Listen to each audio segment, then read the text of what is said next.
વેરાવળમાં પૂર્વ મુખ્યમંત્રી વિજય રૂપાણીને શ્રદ્ધાંજલિ અર્પણ કરવામાં આવી। Story report by Parag Santani, Gir Somnath. Doctor Sanjay Parmar, Gir Somnath જિલ્લા ભાજપ અધ્યક્ષ। જે અમદાવાદમાં જે પ્લેન દુર્ઘટના થઈ, અમદાવાદથી લંડન જતી ફ્લાઇટનો જે અકસ્માત થયો અને એમાં જે દિવંગત આત્માઓ જે થયા છે, એમાં અમારા લોકલાડીના પૂર્વ મુખ્યમંત્રી વિજયભાઈ રૂપાણી પણ એમાં હતા અને એમને શ્રદ્ધાંજલિ આપવા માટે એ બધી દિવંગત આત્માઓ જે એમાં અકસ્માતમાં મૃત્યુ પામ્યા છે એ બધાને શ્રદ્ધાંજલિ આપવા માટે અને ગીર સોમનાથ જિલ્લાના જે 5 વ્યક્તિઓ એ પણ એમાં યાત્રાળુઓ તરીકે જતા હતા, એ લોકોને પણ શ્રદ્ધાંજલિ આપવા માટે આ એક ગીર સોમનાથ જિલ્લા તરફથી વેરાવળ ખાતે માનનીય પૂર્વ મુખ્યમંત્રી વિજયભાઈ રૂપાણી તથા સર્વ દિવંગત આત્માઓની શાંતિ માટે આ એક શ્રદ્ધાંજલિ સભાનું આયોજન કરવામાં આવ્યું।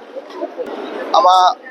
આમ તો ભારતીય જનતા પાર્ટીના બધા હોદ્દેદારો જોડાયા, પણ સમાજ તરફથી પણ સમાજ શ્રેષ્ઠીઓ અને વેરાવળના લોકો અને સમગ્ર ગીર સોમનાથમાંથી લોકો મોટી સંખ્યામાં અત્યારે અહીંયા ઉપસ્થિત રહ્યા હતા। વિજયભાઈ રૂપાણી જ્યારે સીએમ હતા ત્યારે પણ એમ જ કહેતા કે હું સીએમ એટલે ચીફ મિનિસ્ટર નહીં, પણ હું કોમન મેન છું। એ ઉક્તિ એમણે જ્યાં સુધી ચીફ મિનિસ્ટર રહ્યા ત્યાં સુધી ચરિતાર્થ કરી હતી, એમણે એમના જીવનમાં ઉતારી હતી વ્યક્તિ અને કોમન મેન તરીકે જ એ પોતે ચીફ મિનિસ્ટર હતા ત્યારે પણ કાર્ય કરતા હતા અને સૌરાષ્ટ્રને જે બહુ મોટી ખોટ પડી છે કે જે ક્યારેય પૂરી ન શકાય એવી ભારતીય જનતા પાર્ટીને તો છે જ, પણ સૌરાષ્ટ્રની લોકોને અને સૌરાષ્ટ્ર માટે આ એક બહુ મોટી ખોટ પડી છે એવું અમારું માનવું છે।